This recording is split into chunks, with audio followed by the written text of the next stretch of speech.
Prop 47. So Prop 47, ladies and gentlemen, is largely being blamed with a lot of the enabling and the support of criminals over in California. Prop 47, for all intents and purposes, if I remember correctly, is something that was instituted 10 years ago, 2014. California was already on a decline. It was a trash state then. It's a trashier state now. And I largely even see things pop up on my algorithm. Maybe it's just the things that I talk about or the things that I look at. But I see things pop up on my algorithm, even on Instagram, of some of the places that's the worst to visit inside of California, including Oakland at night. And it'd be insane. It's seriously like a movie. And so one of the things that's happening over in California is that they are trying to propose a rollback of Prop 47 that allows for criminal activity and easier laws and easier things on criminals that then do some of the worst crimes, including retail theft, so that they can support their businesses. So without further ado, let's go ahead and dig into it and let's talk about it, because Prop 47 is a measure that is now headed to the voters, and y'all should be able to decide on this as a part of the November election. Let me say this also before we really get into the show. All right? Let me say this also. When we think about elections, because I know some of the most ignorant people in the world is always going to say, well, my vote don't matter. I'm not going to vote. Then they be the main ones crying and complaining about the crime that's happening inside of their communities, or whoever it is that their leaders are, or they showing up in Dalton all of a sudden and they starting to protest against the mayor. Let me say this for a second, all right?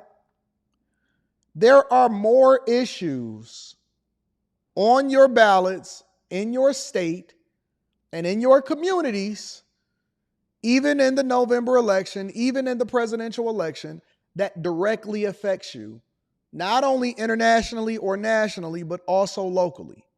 And so you have the ability to determine what laws and who is going to be in place to represent you inside of the places that you live at. And so that is largely how you have a say-so in where your tax dollars are spent. Who's spending them, who's going to oversee where the money is going, so on and so forth. So stop and please miss me with this whole idea that your vote does not matter. Your informed vote matters, meaning that you also need to educate yourself on what's going to be appearing on the ballot. And more importantly, you can also influence what goes onto the ballot before you even vote on it in the first place, which is one of the reasons why Prop 47 is one of the things that's being rolled back potentially over in California. Okay, so let's get into it. Voters will get to decide whether to roll back Prop 47 this fall. The initiative passed 10 years ago has been blamed for rampant theft. Eyewitness News reporter Jaysha Patel live in Glendale with the details on this. Jaysha. Yeah, Mark and Rachel, over the course of the past year, we've seen those dramatic videos of smash and grabs, stores closing, and more. Well, now there's a new measure that will hopefully crack down on this, and it all revolves around Prop 47. Now, Prop 47 was passed by voters back in 2014, and it reduced many drug possession and property crimes valued at $950 or less to misdemeanors. And then they start running in y'all stores and taking everything. 47 also allows resentencing for people convicted of felonies for those offenses. Well, now there's a new measure which is called the Homelessness, Drug and Theft Reduction Act that would change elements of Prop 47. The new measure would allow felony charges for possessing certain drugs, including fentanyl, and for thefts under $950. The measure also aims to help people who are homeless with their mental health and with addiction. Now, the initiative is expected to be certified for the November 5th general election later this month. Hello, I'm Mark. So let me help you to understand something, and let me break it down from a C student's perspective. All of this retail crime and retail theft and people walking in stores and ruining businesses, and then you see a lot of businesses, small and large, franchises ultimately pulling out of California. A lot of that is attributed to the fact that the criminals are just as familiar with the laws and what it is that they can get away with as the companies and the businesses themselves and the legislators. And so the legislators are more concerned with their image and posturing than they are on doing the thing that's best for the people that's inside of California. We begin tonight with news from our state capital. Just a few months after Democrats and Republicans in the state legislature announced bipartisan legislation addressing the issue of organized retail theft, things have since taken a turn for the worse. Leaders of each party now accusing the other of playing politics with this bill. 17's Capitol correspondent Anton Daniels tonight explains how a disagreement over a proposed ballot measure is at the center of this dispute. Retail theft. It's an issue Republicans and Democrats in the legislature have long said they want to see addressed. So much so that earlier this year, legislative leaders from both sides of the aisle announced a package of bills they dubbed the bipartisan Safer California plan they believe will help tackle the issue. Among the bills in the package, one that would expand the California Highway Patrol Property Crimes Task Force, and another that would increase penalties against retail thieves involved in the resale of stolen items. Common sense, effective laws that will blunt retail theft and local crime. But the bills do not propose to overturn Prop 47. Passed by California voters in 2014, the law changed certain nonviolent crimes from felonies to misdemeanors, including theft when the items stolen are valued at less than $950. While supporters have long argued the law will help reduce California's prison population and lead to criminal justice reform, opponents to this day say it emboldened criminals to take part in certain crimes like retail theft with little to no punishment. Prop 47 has been an unmitigated disaster for public safety in California. And so until this legislature gets serious about fixing Prop 47, we're going to keep pushing for reforms, and that includes at the ballot box. And that's exactly what voters can expect this November after a group of district attorneys and others in public safety say they've collected enough signatures to qualify a ballot measure asking voters to overturn Prop 47. Governor Gavin Newsome does not want to see that happen. I don't think there's a need to have it on the ballot. Why have something on the ballot that doesn't actually achieve the goals that are intended? Why do something that can't be done legislatively? Democratic legislators. That dude is the worst governor again in history in the United States of America today. Let me share with y'all a little of what I see on Prop 47. So Prop 47, for those of you guys that need to understand it and want a more comprehensive look at it from a summary perspective, says Prop 47 was a ballot measure passed by California voters on November 5th, 2014. Y'all voted for this.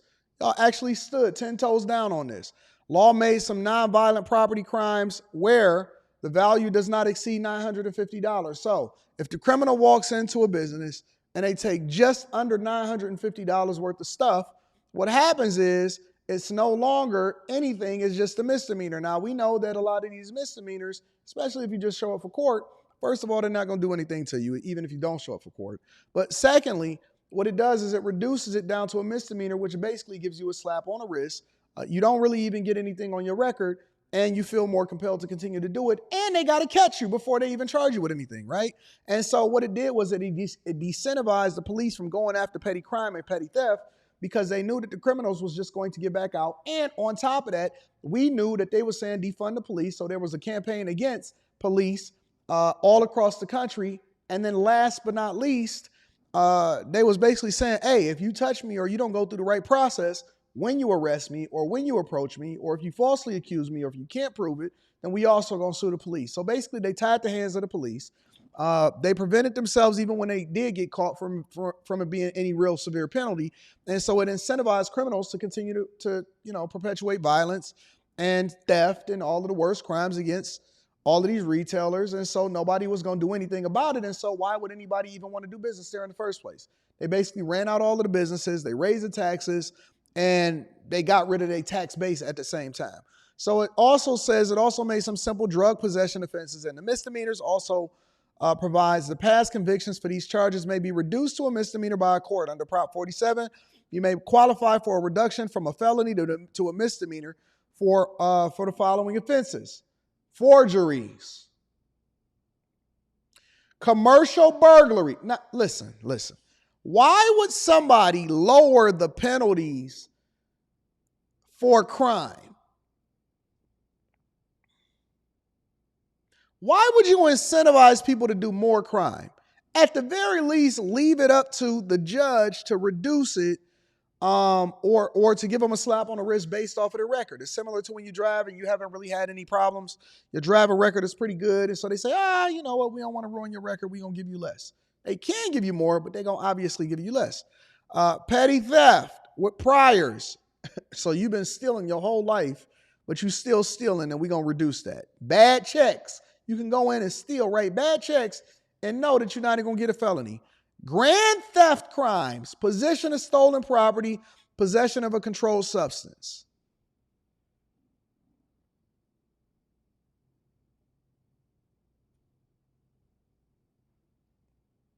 So for the last 10 years, they've been ruining y'all state, and y'all ain't tripped about it. And now they still posturing, and they basically saying, listen, we don't want to roll back Prop 47 because it's going to make us look bad as legislatures, and it's going to make it seem like we was incompetent in what it is that we passed in the first place. So we want to introduce some new stuff, some new ballot measures to basically blunt the issue and not really address the problem, which ultimately continues to advocate for criminals. But this is a California Rep. Kevin Kiley speaking on the disaster of what Prop 47 was. Okay, so it's going to be on the ballot. Give us some context on what you're talking about there. I want to put up an article from Politico that I think might provide some of that, what's going on with the Democrats there. Gavin Newsome, the governor, and other Democrats working, Politico says, to take crime off the California ballot. But you say that's not going to happen? Well, that's exactly what they're trying to do. They're trying to deny Californians a fair vote on the initiative that has been qualified through this democratic signature gathering process. The scheme that they've come up with is really hard to believe that this is what they're doing, but they're in the process of passing a series of public safety measures in the legislature, which are, unobjectionable, fairly modest, and don't do anything to address the major problem of Proposition 47. But they're fine bills. If they pass, that would be a good thing.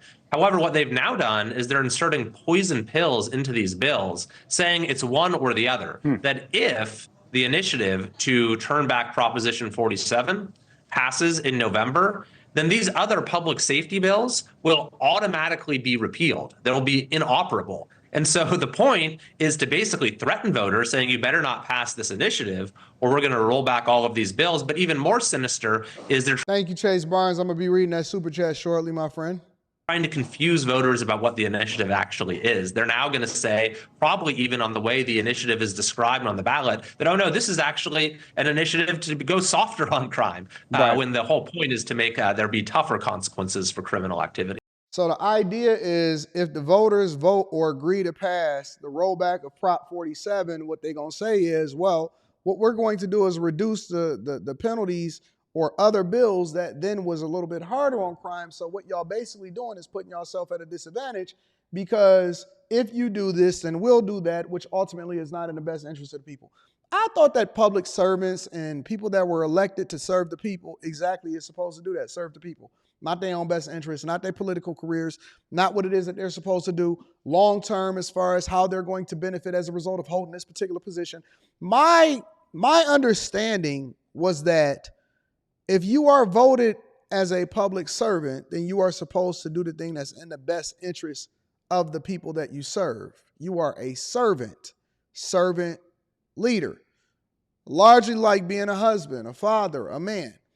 You always put other people first to ensure that everybody prospers, and then the household benefits, and then they become the beneficiary of your greatness. You're doing this so that you can benefit the people. But now we've become so selfish that we basically do it on our own behalf to make ourselves feel good, to line our own pockets, to put ourselves in a position of power. And that's why I say that it is a very, very, very important job. And people get these government jobs, or they go into becoming the elected leader of wherever it is that they are, so that they can benefit themselves. And ultimately, those are not the type of people that you want serving you in general.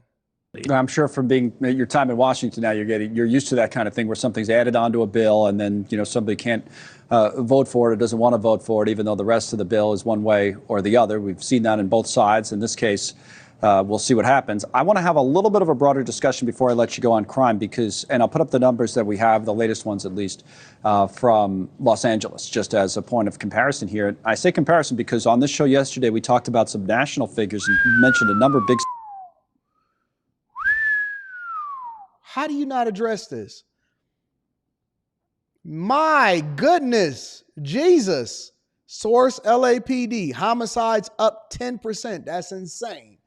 Robberies up 17%. Armed robberies up 4%. And robberies at stores are up 43% in Los Angeles as of June 2nd, 2024.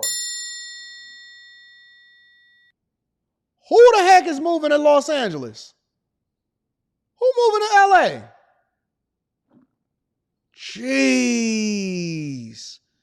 Whoa. Who is moving to LA? What in the devil is going on over in California? Oh my God. That is insane. I ain't never seen no junk like that before. That's the type of numbers that you want in your stock portfolio, not when it comes to crime. Cities where homicides and robberies and armed robberies and all this kind of thing was down. But here you see the numbers still up. Homicides by 10.6% in LA. What is going on in a big city like that that's not seeming to go in line with what we're seeing in other places in the country?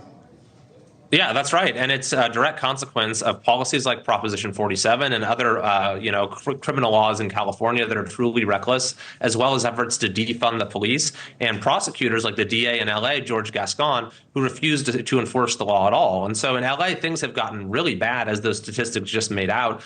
You have the police even told people don't go outside wearing jewelry because, you're not going to be safe. And that's what's really fueled this extraordinary effort by California voters to set our state on a new course, is that people just don't feel safe in their communities. And in a lot of cases, they truly are not safe in their communities. And this initiative that's currently underway will go a long way towards correcting that, and why it's gotten broad bipartisan support. The Democrat mayors of San Diego, San Jose, San Francisco are supporting it. So it just goes to show you how truly unbelievable it is that you would have some politicians in Sacramento that are trying to stop it from passing and to stop people from even having a chance to fairly vote on it. Listen, bro, I like going out to the West Coast to visit, but it is not a place that I would ever consider staying at all. I mean, every time that I go out there, we get us a real dope Airbnb by the water. And then you go out. Last time we was there, on our way out, right? Because we was leaving, we shot out there in order to go and shoot some content with some people and stuff like that or whatever. And we was on our way out, and we jumped in our car in order to head back to the airport, and we was leaving our Airbnb, because usually I don't stay at a hotel. I stay at an Airbnb so I can shoot certain content and stuff like that. And it was a guy, and so when we was coming in that night, the guy was like laying down, a homeless guy. He was like laying down in front of a store. And so he laid down or whatever like that. And I remember that he was laying on his back and he was laying in a certain pose. And I was like, man, he weird. Like, why is he laying like that? And then on our way back from in the morning, because it's usually cool sometimes in LA in the morning before it starts to heat up. In the morning, I was driving by and we was going back down that same street in order to turn and head back to the airport. And he was in the exact same pose. He was not moving. We had to call the police, and, the police, I had to push my flight back. We called the police, and we had to basically call the police out because I believe he had passed overnight. And so it was it was a busy thoroughfare, right? Because the whole thoroughfare was on the way to the beach. So you can head down and you can basically get straight down to the beach. You can walk to the beach. And so it was people out and about all day long, but nobody had paid attention to this man. Nobody had paid attention to this man. And so it wasn't until we actually noticed coming in, because we are aware of our surroundings. We from Detroit, so we're going to pay attention to what's going on around us. And we was coming in, and then we was going back. And because I remembered the posture or the position that he was in, because it was so weird, it registered in my mind to actually call the police, and we had to wait there for the police to basically come, because I wasn't going to go near him. I didn't want no parts of that, right? You know what I'm saying? We had to wait for the police to come over there, and as soon as the police arrived, we seen him trying to work on him. It didn't look like he was getting up right away, and I was like, all right, I'm out. I'm gone. I don't want no parts of it. I did my part as a concerned citizen. I hope everybody else was straight, but it was a wild thing, bro. And people was walking by all day and all night, and it was early in the morning, and, you know, people get their coffee and they jog. And so because we not even concerned about our fellow citizen, we're not concerned about crime, we want to stay away from stuff, we're not even paying attention to our surroundings, people go back and they live their life, and he's probably completely forgotten about, but I will never forget it, because it was one of the weirdest positions that I had ever seen somebody fall asleep in. But, you know, it's crazy.